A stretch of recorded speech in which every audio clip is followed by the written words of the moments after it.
जितने भी टर्म्स हैं जैसे नेगोशिएशन, एंडोर्समेंट, असाइनमेंट, ये सारे टर्म्स इस बात से रिलेटेड है कि नेगोशिएबल इंस्ट्रूमेंट को ट्रांसफर कैसे कर सकते हैं।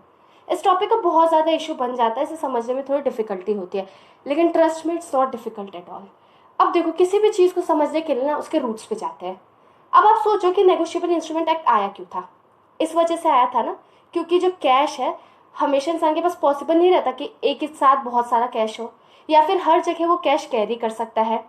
तो ऐसे सिचुएशन में क्या किया, लोग नेगोशिएबल इंस्ट्रूमेंट्स का यूज़ करते थे। कोई ऐसे ही पीस ऑफ पेपर रहता था, उस पर प्रॉमिस रहता था कि वो लोग पैसा दे देंगे, मतलब अलग अलग तरीके से इंस्ट्रूमेंट बनता था।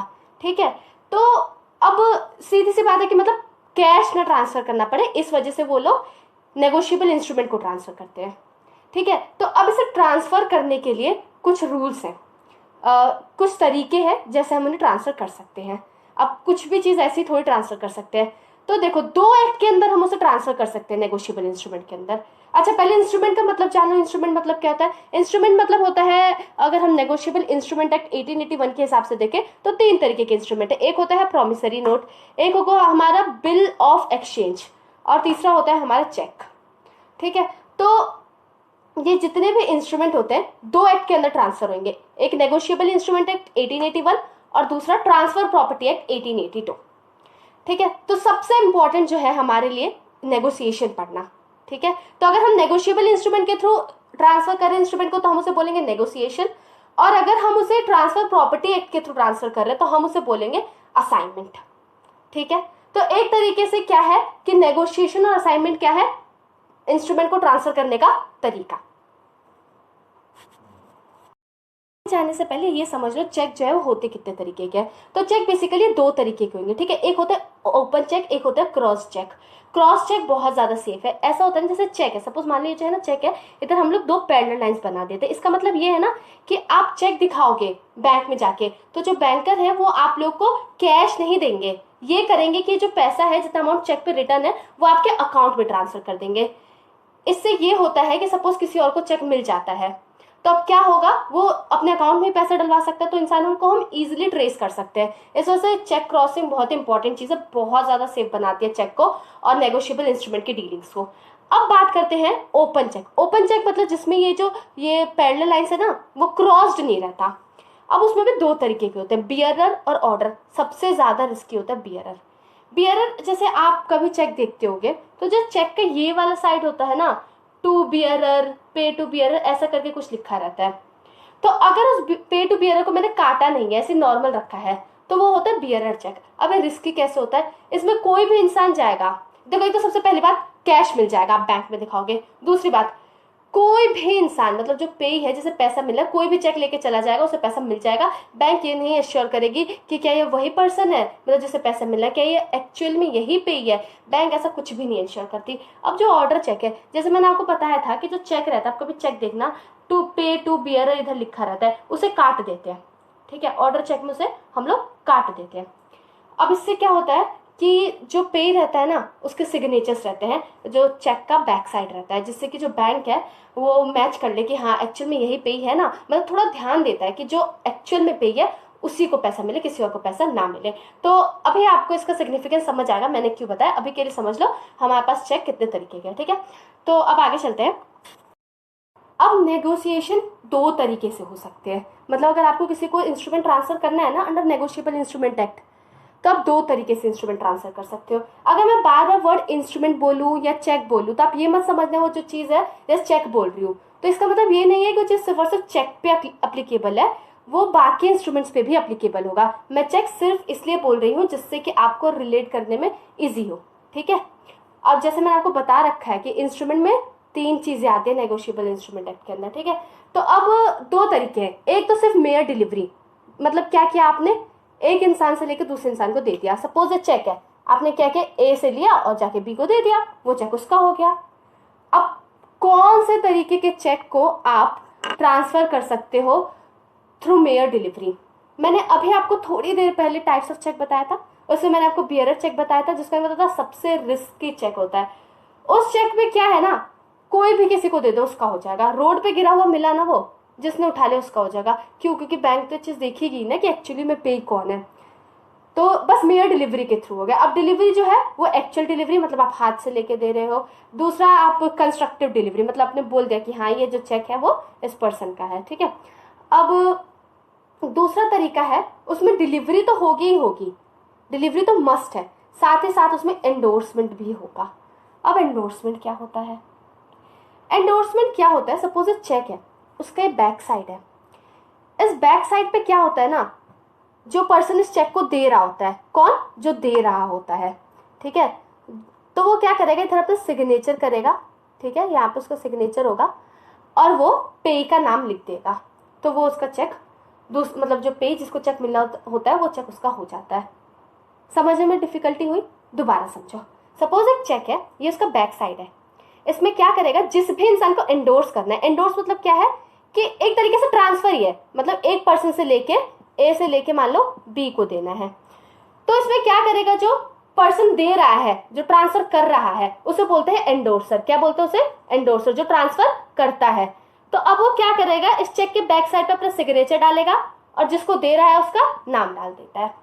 तो एक तरीके से उसने क्या किया, एंडोर्स कर दिया, मतलब ट्रांसफर कर दिया, इंटेंशन के साथ ट्रांसफर किया कि ये जो चेक है अब ये बी का हो चुका है, ठीक है। अब आप सिर्फ और सिर्फ बैक इंस्ट्रूमेंट के बैक साइड पे ये चीज नहीं कर सकते, आप अलग से पेपर भी लगा सकते हो, आप स्टैम्प्ड पेपर भी लगा सकते हो और उस पर अपना सिग्नेचर और जो भी आपको डिटेल मेंशन करने वो आप कर सकते हो।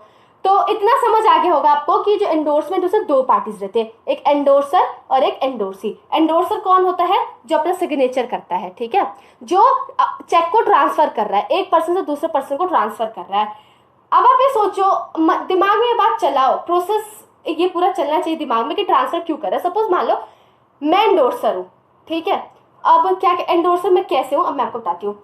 मेरे को किसी पर्सन को पैसा देना है तो मैं क्या करती हूँ, उसे पैसे देने की बजाय मेरे को ऑलरेडी एक कहीं से इंस्ट्रूमेंट मिला हुआ है, मेरे को कहीं से ऑलरेडी एक चेक मिला हुआ है, ठीक है, तो मैं क्या करूंगी, कोई भी इंस्ट्रूमेंट मिला हुआ है तो मैं क्या करूंगी, मुझे बी को, मिस्टर बी जो है उन्हें पैसा देना है, तो ऐसे सिचुएशन में क्या करूंगी, वो चेक लूंगी, उस चेक को एंडोर्स कर दूंगी। एंडोर्स मतलब उस चेक के पीछे अपना सिग्नेचर और जो मिस्टर बी का नाम लिख के मैंने दे दूंगी।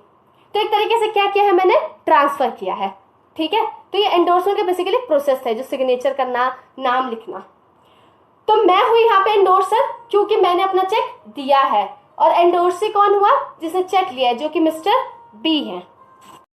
अब देखते हैं टाइप्स ऑफ एंडोर्समेंट। अभी एंडोर्समेंट जो है होते कितने तरीके के हैं, ठीक है, 7 टाइप्स हैं इसके। तो पहला टाइप पढ़ते हैं, इसे ब्लैंक या जनरल एंडोर्समेंट बोलते हैं। इसके अंदर कुछ नहीं होता है। इसके अंदर क्या होगा ना, ये देखो बैक साइड ऑफ चेक है, जितने भी मैंने चेक बनाया ना ये बैक साइड ऑफ चेक है, क्योंकि मैंने अभी आपके एंडोर्समेंट समझाया है, ठीक है। तो इसमें क्या होता है, पे टू, यहाँ पे किसी का नाम नहीं रहता, ब्लैंक रहेगा ये, और यहाँ पे जो एंडोर्सर है वो अपना साइन कर देता है, दैट्स इट, और कुछ नहीं होता। तो एक तरीके से देखा जाए तो सिमिलर नहीं है, थोड़ा थोड़ा बियरर इंस्ट्रूमेंट की तरह। इसमें एंडोर्सर जो है वो किसी को भी दे सकता है, ये जो इंस्ट्रूमेंट है, मतलब ये जो चेक है वो किसी को भी दे सकता है, जैसे बियरर चेक था, ठीक है। अब बात करते हैं फुल या फिर स्पेशल। इसके अंदर इस तरीके के एंडोर्समेंट में क्या होता है, सारी डिटेल्स मेंशन रहेगी, ठीक है, जैसे पे टू मिस्टर जे, और यहाँ पे एंडोर्सर का सिग्नेचर, सिग्नेचर हमेशा एंडोर्सर का रहता है, ठीक है। अब उसके बाद तीसरा आता है रिस्ट्रिक्टिव। अच्छा, जो स्पेशल वाला है ये सिर्फ और सिर्फ उसे ही मिलेगा जिसका इधर नाम है, तो ये किसे मिलेगा, मिस्टर जे को, ठीक है। अब अगला आता है रिस्ट्रिक्टिव। इसमें क्या है कि मैंने क्या किया, ये लिख दिया किसे पे करना है, एंडोर्सर ने ये लिख दिया किसे पे करना है, इधर अपना सिग्नेचर कर दिया, लेकिन यहाँ पे ना साइड में ओनली लगा दिया, ओनली। इसका मतलब ये है ना कि सिर्फ और सिर्फ मिस्टर एक्स को मिलेगा। अब ये जो चेक है या फिर जो भी इंस्ट्रूमेंट है उसे आगे एंडोर्स नहीं किया जा सकता, बस यहीं तक इसकी कहानी है एंडोर्समेंट की।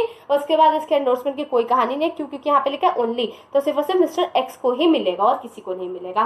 अब अगला आता है पार्शियल। मतलब आप भी सोचेंगे किस तरीके का ही एंडोर्समेंट। इसमें क्या है, सपोज जो चेक है उस पर ना 1000 रुपए का है, ठीक है।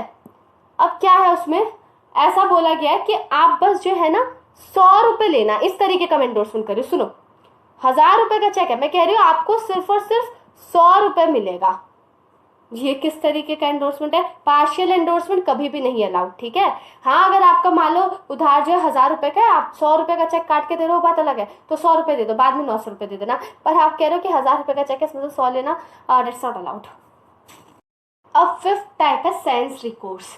इसके अंदर क्या है कि जो बैक साइड ऑफ चेक है यहाँ पे सेंस रिकोर्स लिख दिया जाता है।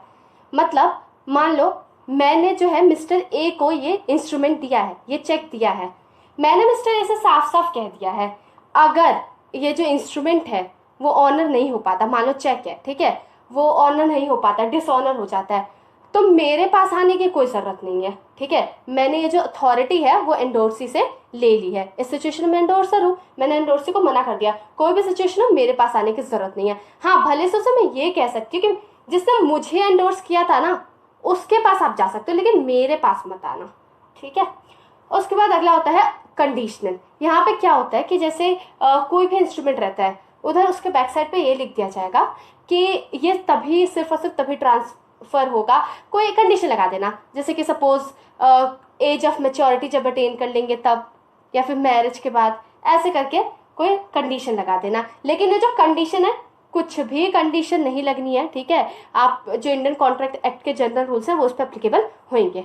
ठीक है, अगला है फैकल्टेटिव। इसमें जो एंडोर्सर है ना वो अपना राइट वेव कर लेता है। अब एंडोर्सर का क्या राइट होता है, देखो अगर मान लो जो इंस्ट्रूमेंट है ना वो डिसऑनर होता है तो एंडोर्सर की ड्यूटी है कि वो आगे एंडोर्सर को बताए। एंडोर्सर यहाँ पे कहता है कुछ भी हो मुझे नोटिस देने की कोई जरूरत नहीं है। एंडोर्सिस के अगेंस्ट एक्शन ले सकता है, इससे अलग है। ठीक है, एंडोर्सिस के अगेंस्ट एक्शन ले सकता है, लेकिन एंडोर्सर ने कहता है मुझे नोटिस मत देना। ठीक है, बस ये है कि जो एक एंडोर्सी के ऊपर बर्डन रहता है ना नोटिस देने का, वो चला जाएगा। अब असाइनमेंट समझेंगे नेगोशिएशन के हेल्प से। ठीक है, अब जो नेगोशिएशन होता है इंस्ट्रूमेंट का वो सिर्फ मेयर डिलीवरी के थ्रू भी हम ट्रांसफर कर सकते हैं। जैसे मैंने आपको बियरर चेक के बारे में बताया, और भी तरीका है, लेकिन एक तरीका मेयर डिलीवरी है। लेकिन अगर आपको असाइनमेंट के थ्रू आप ट्रांसफर कर रहे हो, अब ये जो असाइनमेंट होता है ना वो ट्रांसफर प्रॉपर्टी एक्ट के अंदर होता है। अब उसमें क्या करना पड़ेगा, आपको जो डॉक्यूमेंट है वो रिटर्न होना चाहिए। ठीक है, साइन होना चाहिए। और जो सेक्शन ट्रांसफर प्रॉपर्टी एक्ट में बता रहा है ना ट्रांसफर असाइनमेंट के बारे में, वो एक्चुअली एक्शनेबल क्लेम्स के साथ डील करता है। ठीक है, अभी जानने की जरूरत नहीं है इस वीडियो में, इस टॉपिक के लिए। अब अगला डिफरेंस देखते हैं। जैसे कि कोई भी अगर इंस्ट्रूमेंट हम लोग ट्रांसफर करते हैं नेगोशिएशन के थ्रू, तो हम मानते हैं हमें वो किसी वैल्यू के लिए मिल रहा है, मतलब किसी कंसिडरेशन के लिए मिल रहा है। हमने उसके बदले या तो पैसा दिया है, ओके, या फिर हमने कोई सर्विस दी है, तो हमें वो नेगोशिएबल इंस्ट्रूमेंट मिला है। अब असाइनमेंट के अंदर आपको प्रूफ करना पड़ेगा कि आपने कोई सर्विस दी थी या फिर आपका कोई डेट है, इस वजह से आपको ये जो है इंस्ट्रूमेंट मिला है। अब जो इसमें होल्डर इन ड्यू कोर्स रहता है ना, उसका टाइटल ट्रांसफरर के टाइटल से डिपेंड नहीं करता है। मतलब जैसे कभी कभी क्या होता है, जो ट्रांसफरर रहता है उसका टाइटल डिफेक्टिव रहता है, मतलब एक्चुअली में उसका इंस्ट्रूमेंट है ही नहीं और उसने ट्रांसफरी को दे दिया है। तो ऐसे सिचुएशन में जो ट्रांसफरी है, अगर वो गुड फेथ में एक्ट कर रहा है, बिना किसी नॉलेज के एक्ट कर रहा है, तो उसका टाइटल सही माना जाता है, डिफेक्टिव नहीं माना जाता है। ठीक है, लेकिन अगर हम लोग असाइनमेंट में बात करें तो यहाँ पे अगर जो असाइन कर रहा है उसका टाइटल डिफेक्टिव है, ठीक है, मान लो इंस्ट्रूमेंट जो है वो मेरा है नहीं और मैं असाइनमेंट के थ्रू दे रही हूँ, तो जिस इंसान को मैं दे रही हूँ उसका भी टाइटल डिफेक्टिव ही रहेगा। ठीक है, और जैसे सपोज मेरे पास नेगोशिएबल इंस्ट्रूमेंट आ चुका है, मुझे किसी ने उसे मतलब एंडोर्स किया था मेरे को नेगोशिएबल इंस्ट्रूमेंट, अगर मैं फर्दर एंडोर्स करना चाहूँ ना मैं कर सकती हूँ बिना नोटिस दिए। जिस इंसान ने मुझे एंडोर्स किया था ना, मुझे उसे नोटिस देने की कोई ज़रूरत नहीं है, अपनी मर्जी से मैं आगे एंडोर्स कर सकती हूँ। ठीक है, लेकिन अगर असाइनमेंट की बात करें तो असाइनमेंट में क्या है, अगर मेरे को असाइनमेंट के थ्रू कोई इंस्ट्रूमेंट मिला है, एंडोर्स हुआ है, तो अब मैं किसी और को एंडोर्स करना उससे पहले मुझे जाके पूछना पड़ेगा जिसने मुझे वो इंस्ट्रूमेंट असाइन किया है।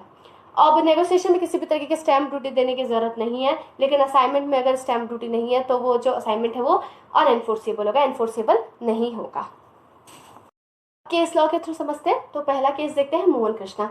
इस केस में ऐसा हुआ था कि कुछ प्रोमिसरी नोट्स थे। ठीक है, वो जो प्रोमिसरी नोट्स थे ना उसके थ्रू पैसा मिलना था किसी पर्सन को। अब क्या हुआ, जो उसमें डिफेंडेंट था, मतलब जिसने प्रॉमिस किया था, वो अपनी लाइबिलिटी से बचने के लिए क्या कह रहा है, वो कह रहा है कि ये जो है, ये पहली बात तो प्रॉमिसरी नोट एनफोर्सेबल नहीं है। क्यों? क्योंकि इस पर स्टैम्प ड्यूटी नहीं लगी, और असाइनमेंट में, असाइनमेंट के थ्रू उन्होंने ट्रांसफ़र किया था और स्टैम्प ड्यूटी ज़रूरी है। तो कोर्ट में इसमें ये बात बोली कि असाइनमेंट लिखा गया पर एक्चुअली में असाइनमेंट नहीं हुआ था, ये जो ट्रांसफ़र हुआ था एंडोर्समेंट के थ्रू हुआ था, और एंडोर्समेंट में किसी भी तरीके की स्टैम्प ड्यूटी की ज़रूरत नहीं है, तो वो जो प्रॉमिसरी नोट था वो एनफोर्सेबल था। ठीक है, अब अगला केस देखते हैं। ये सत्यनारायण का जो केस है, इस केस में ऐसा आंध्र प्रदेश हाई कोर्ट ने ऑर्डर दिया था जो इंडियन स्टैम्प एक्ट है उसके परव्यू से चेक, बिल ऑफ एक्सचेंज और प्रॉमिसरी नोट ये सारे उसके एम्बिट के बाहर है। कहने का मतलब ये है कि ये जितने भी तरीके के नेगोशिएबल इंस्ट्रूमेंट आप पढ़ रहे हो एनआई एक्ट के अंदर, अगर उन पे स्टैम्प भी नहीं लगता तो भी कोई इशू नहीं है, वो एनफोर्सेबल होगा। ठीक है, ये 2000 का जजमेंट था। There is any doubt, please feel free to ask. Do mention in the comment box. I'll definitely help you.